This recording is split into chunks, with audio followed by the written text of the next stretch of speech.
మీకుండే ఎటువంటి గ్రహ బాధలైనా గృహ బాధలైనా శాశ్వత పరిష్కారం కోసం సంప్రదించండి శ్రీనివాస జ్యోతిషాలయ. నమస్తే, వెల్కమ్ టు రెడ్ టీవీ. నేను వంశీ. ఈ రోజు మనతో పాటు సీనియర్ జర్నలిస్ట్ దామో బాలాజీ గారు ఉన్నారు. సార్ నమస్కారం. సార్ నమస్తే సార్, జూనియర్ ఎన్టీఆర్ కి షాక్ ఇచ్చినట్టుగా చెప్తున్నారు. ఈ మధ్య కాలంలో లెక్కర్ స్కామ్ అనేది ఎక్కువ బయటకు వస్తుంది. ఈ మధ్య కాలంలో ఇప్పుడు చూసుకుంటే ఎన్టీఆర్ మామ పేరు ఎక్కువగా వినిపిస్తుంది. కొన్ని ప్రచారాలు ఎలా ఉన్నాయంటే లోకేష్ స్కెచ్ చేశారన్నగా చెప్తున్నారు. మరి ఇది ఏ విధంగా, ఎవరు స్కెచ్ చేశారా, లేకపోతే నిజంగా ఉన్నదా, ఏ విధంగా చూడొచ్చు? మరి ఎన్టీఆర్ కి ఈ విధంగా షాక్ తగిలింది అనుకోవచ్చు. ఈ ప్రభుత్వం వచ్చి 1.5 year అయింది. తెలుగుదేశం కూటమి ప్రభుత్వం, తెలుగుదేశం నాయకత్వంలో. సో ఈ ప్రభుత్వం వచ్చినప్పటి నుంచి కూడా వీళ్ళు 2 రకాలైన రివెంజ్ స్టార్ట్ చేసినట్టుగా తెలుస్తుంది. ఒకటేమో పొలిటికల్ రివెంజ్, అంటే వైసీపీ నాయకుల మీద కేసులు పెట్టడం, వాళ్ళని అరెస్ట్ చేయడం, అదొకటైతే దాంట్లోనే పొలిటికల్ రివెంజ్లోనే వైసీపీ సోషల్ మీడియా కార్యకర్తల మీద కూడా కేసులు పెట్టడం, పోస్టులు ఎవరు తమకు నచ్చని పోస్టుల మీద అంతా కూడా కేసులు పెట్టిన వాళ్ళ మీద వాళ్ళని అరెస్ట్ చేయడం, కొంతమందిని అక్రమంగా కూడా పోలీస్ స్టేషన్లో పెట్టుకోవడం, కొన్నిసార్లు నేరం ఒకటైతే కేసు ఒకటి సెక్షన్లో ఒకటి పెట్టడం, బెయిల్ రాకుండా చూసుకోవడం. అంటే 111 అని బిఎన్ఎస్ కింద పెట్టేవాళ్ళు. అదేంటంటే ఆర్గనైజ్డ్ క్రైమ్ చేసినప్పుడే అది పెట్టాలి, కానీ అది పెడతా ఉంటే కోర్టులు మందలించడం మొదలుపెట్టాయి. దాంతో ఎస్సీ ఎస్టీ పెట్టారు. ఎస్సీ ఎస్టీలో ఏమవుతుందంటే ముందస్తు బెయిల్ అనేది అసలు అవుట్ ఆఫ్ క్వశ్చన్, ముందస్తు బెయిల్ రాదు. సుప్రీంకోర్టు కూడా మొన్న కూడా ఒక కేసులో ఎస్సీ ఎస్టీ సెక్షన్ కేసు పెట్టినప్పుడు ముందస్తు బెయిల్ అనేది ఇవ్వకూడదని క్లియర్గా చెప్పింది. అందువల్ల ఏం చేస్తారంటే తెలివిగా ఒక ఎస్సీ లేకపోతే ఎస్టీ పర్సన్ దగ్గర కంప్లైంట్ ఇప్పించడం, ఆ సెక్షన్ కింద పెట్టాడు. మన కొమ్మినేని శ్రీనివాసరావు మీద కూడా ఎస్సీ ఎస్టీ పెట్టారు. అలాగా దీనికోసం లోకేష్ ఒక డిపార్ట్మెంట్ని పెట్టుకొని, దాంట్లో లీగల్ టీమును పెట్టుకొని, కొంతమంది రిటైర్డ్ పోలీసులు వీళ్ళంతా పెట్టుకొని, అంటే కేసు ఎలా పెట్టాలి, ఎవరి దగ్గర పెట్టించాలి, ఏ పోలీస్ స్టేషన్లో పెట్టాలి, ఎన్ని కేసులు పెట్టాలి, తర్వాత ఏ సెక్షన్లో పెట్టాలి, దీని తర్వాత ఏ కోర్టుకు పోయినప్పుడు ఏ అడ్వకేట్ని పిలిపించాలి, చాలా వాటికి ముందస్తు బెయిల్కి కూడా సిద్ధార్థ లూత్రా అటెండ్ అవుతున్నాడు వీడియో కాల్లో. అంటే ఆ స్థాయిలో, అంటే చిన్న పాము కూడా పెద్ద కర్రతో కొట్టాలనే ఒక స్ట్రాటజీని లోకేష్ అమలు చేస్తున్నట్టుగా తెలుస్తుంది. సో ఇది ఒక యాంగిల్ అయితే. రెండోది, గతంలో జగన్కు అనుకూలంగా ఉన్న బ్యూరోక్రాట్స్ని టార్గెట్ చేసి వాళ్ళని నానా రకాలుగా వేధించడం, కొంతమందికి పదవులు ఇవ్వకపోవడం, కొంతమందికి ప్రమోషన్లు ఉండవు, కొంతమందికి వాళ్ళని రిజర్వ్లో పెట్టేయడం, కొంతమంది మీద కేసులు పెట్టి అరెస్టులు చేయడం, ఇలా ఈ 2 మెథడ్స్లో డే 1 నుంచి కూడా మొదలు పెట్టేశారు. సో ఇప్పుడు ఏంటంటే జగన్ని ఎలా, వీళ్ళకి ఇవన్నీ కూడా చిన్న పాములే కదా. పెద్దది కొట్టాలంటే కుంభస్థలాన్ని కొట్టాలంటారు కదా, అలా కొట్టాలంటే జగన్ కొట్టాలంటే సెంట్రల్లో మోడీ పర్మిషన్ కావాలి. మోడీ పర్మిషన్ ఇవ్వట్లేదు. సో అప్పుడు ఏం చేస్తున్నారంటే వీళ్ళు లిక్కర్ స్కామ్ తీసుకొచ్చి జగన్ అరెస్ట్ చేద్దామని ఒక ప్లాన్ చేశారు. అందుకని లిక్కర్ స్కామ్లో ఎంపీలని, మాజీ ఎమ్మెల్యేలని, ఈ స్థాయిలో ఉండే వాళ్ళందరినీ కూడా అరెస్టులు చేసేసి పెట్టేశారు. అయితే ఎప్పుడైనా కూడా ఒక ఫైనాన్షియల్ ఫ్రాడ్లో మనీ ట్రైల్ అంటారు. అంటే డబ్బులు, ఫైనాన్షియల్ ఫ్రాడ్ అంటేనే డబ్బులు కదా ఇన్వాల్వ్ అయింది. ఈ డబ్బులు దొరకాలి, ఆ డబ్బులు ఎక్కడి నుంచి ఎక్కడికి ట్రావెల్ అయిందో చెప్పగలగాలి, దాన్ని మనీ ట్రైల్ అంటారు. ఇది ఎస్టాబ్లిష్ చేయడంలో ప్రాబ్లం వచ్చింది. ఆ మధ్య 11 కోట్లు దొరికిందని చెప్పారు. అది కరెక్ట్గా నిజంగానే దొరికిందా, వీళ్ళు పెట్టారా అనేది కన్ఫ్యూజన్ ఉంది. దాన్ని కోర్టు మీరు బ్యాంకులు వేయకండి, సపరేట్గా ఉంచాలి ఆ నోట్లన్నిటినీ, ఎందుకంటే ఆ నోట్లు ఎప్పుడు ప్రింట్ అయినాయి, పాతవా కొత్తవా, ఇవన్నీ కూడా తేల్చాలనుకుంటే వీళ్ళు అది ముందుగానే కల్పిస్తారు దాంట్లో. అందువల్ల రేపు పొద్దున ఆర్గ్యుమెంట్లలో అది నిలవదు, టెక్నికల్గా అది వెళ్ళిపోతుంది. కాకపోతే ఇక్కడ ఏంటంటే 2 విషయాలు. ఒకటి, కేసు పెట్టి కేసుని ఒక కొలిక్కి తీసుకొచ్చి వాళ్ళని శిక్ష పడేట్టుగా చేయడం, అది జనరల్గా ఇండియాలో జరగదు. రెండో మెథడ్ ఏంటంటే ఇండియాలో ప్రాసెస్ ఇస్ ద పనిష్మెంట్ అంటారు. అంటే మీ మీద కేసు పెడతారు, ఎస్సీ ఎస్టీను ఇంకోటి పెట్టేస్తారు, మీకు బెయిల్ రాదు, మిమ్మల్ని 3 నెలలు 6 నెలలు ఉంచుతారు. ఈ లోపల ఇంకొక కేసు ఒక 10 కేసులు పెడితే మీరు 6 నెలల నుంచి 1 year వరకు జైల్లోనే ఉండాల్సి వస్తుంది, ఏది శిక్ష పడకుండా. మన దేశంలో ఏంటంటే దాదాపు 5 లక్షల మంది ఖైదీలు ఉంటే జైళ్ళల్లో 70% శిక్ష పడని ఖైదీలు, రిమాండ్ ప్రిజనర్స్ అంటారు వాళ్ళని. రిమాండ్ ప్రిజనర్సే 70% ఇండియాలో ఉంటారు జైళ్ళల్లో.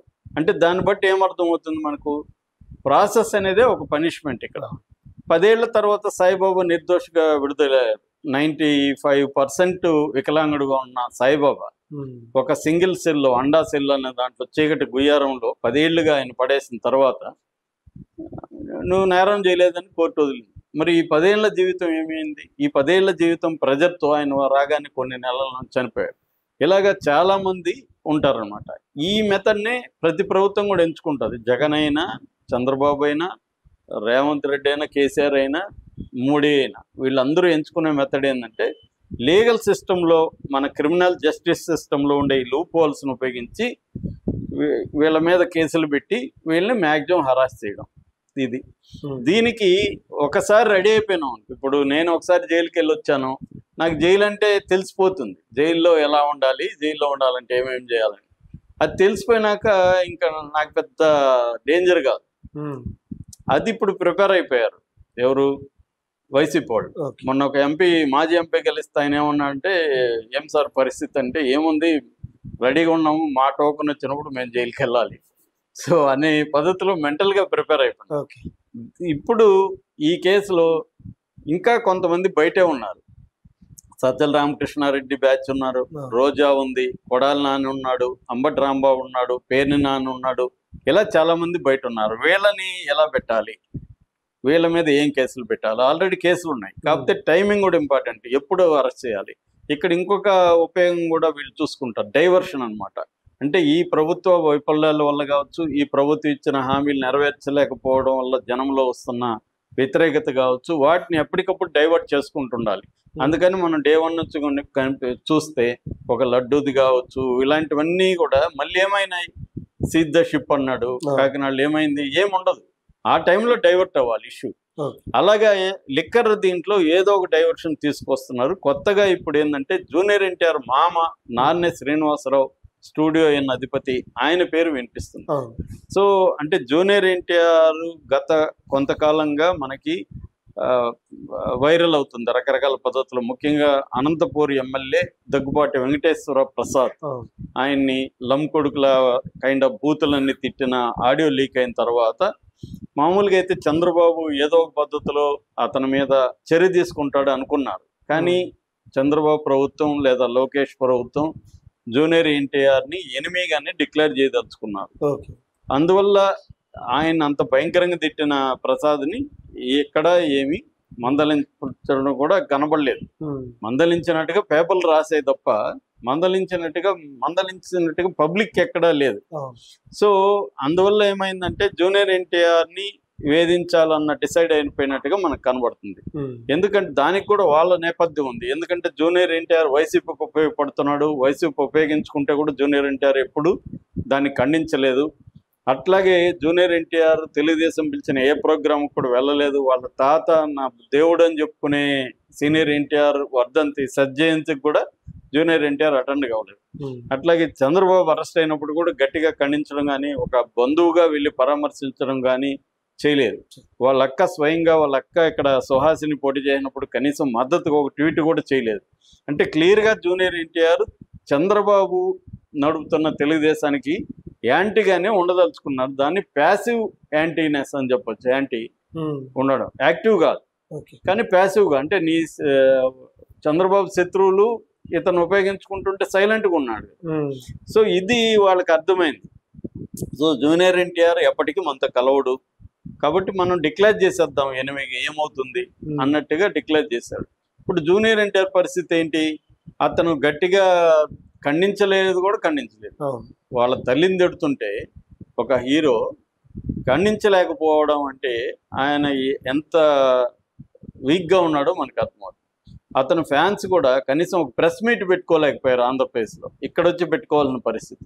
కాబట్టి ఈ నేపథ్యంలో ఏంటంటే జూనియర్ ఎన్టీఆర్ని ఎప్పుడైతే అరెస్ట్ చేయాలని డిసైడ్ అయ్యారో వాళ్ళ మామ వైసీపీలో ఉంటాడు, నాన్నే శ్రీనివాసరావు, వైసీపీ సపోర్టర్.